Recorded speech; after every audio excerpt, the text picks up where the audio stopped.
ఇచ్చిన హామీలను మరిచి తమ కుటుంబానికి మాత్రమే లాభం చేకూర్చుకున్న కేసీఆర్ ను పూర్తిగా ఫామ్ హౌస్ కే పరిమితం చేద్దామన్నారు ప్రధాని మోడీ.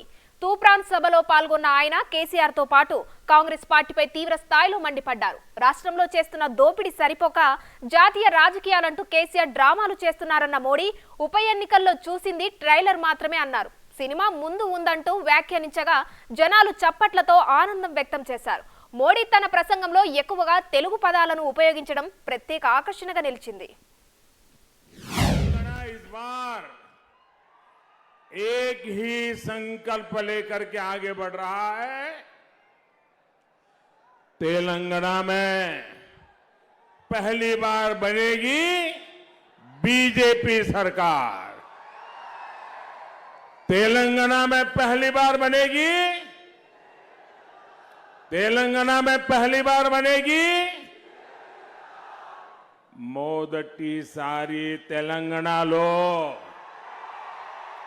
बीजेपी प्रभुत्वम ए पाटू कानुदी दुबक्का और हुजाराबाद में ट्रेलर देखा था।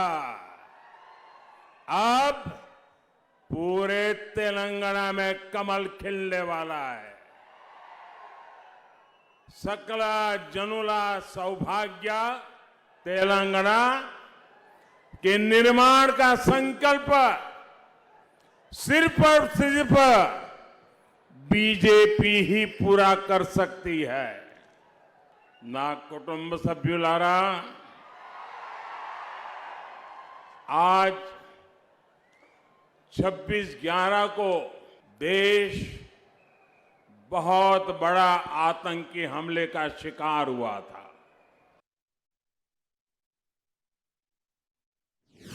ना कुटुंब सभ्युलारा, ये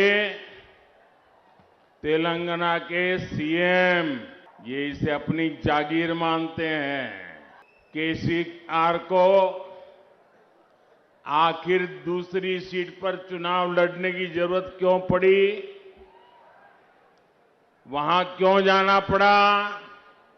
कांग्रेस के राहुल गांधी को भी अमेठी छोड़कर के केरल में भागना पड़ा था, केसीआर को भी भागना पड़ा है।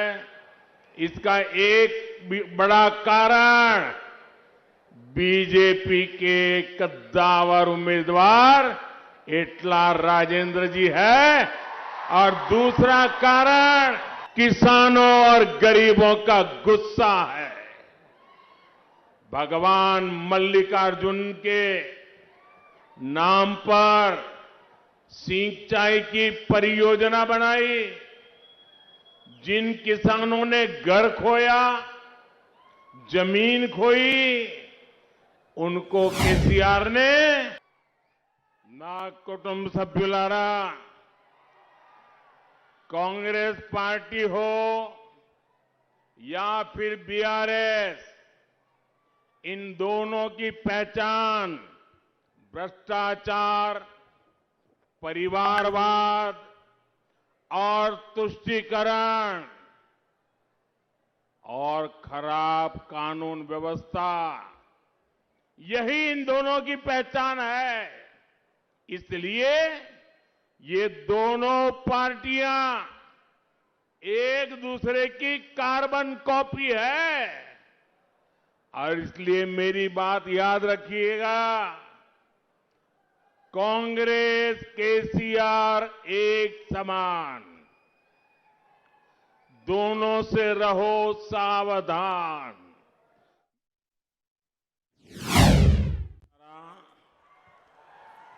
कांग्रेस हो या बीआरएस, दोनों के कुशासन में हमने देखा है कि सिर्फ कुछ परिवार ही फले फूले हैं, कुछ परिवार के लोगों का ही भला हुआ है। वोट गरीब, एससी, एसटी और बीसी को न्याय देने के नाम पर मांगे गए और सत्ता का फायदा किसी और को हुआ।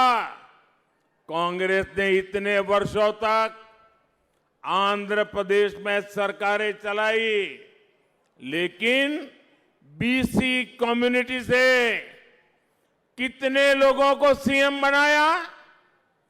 तेलंगाना बना,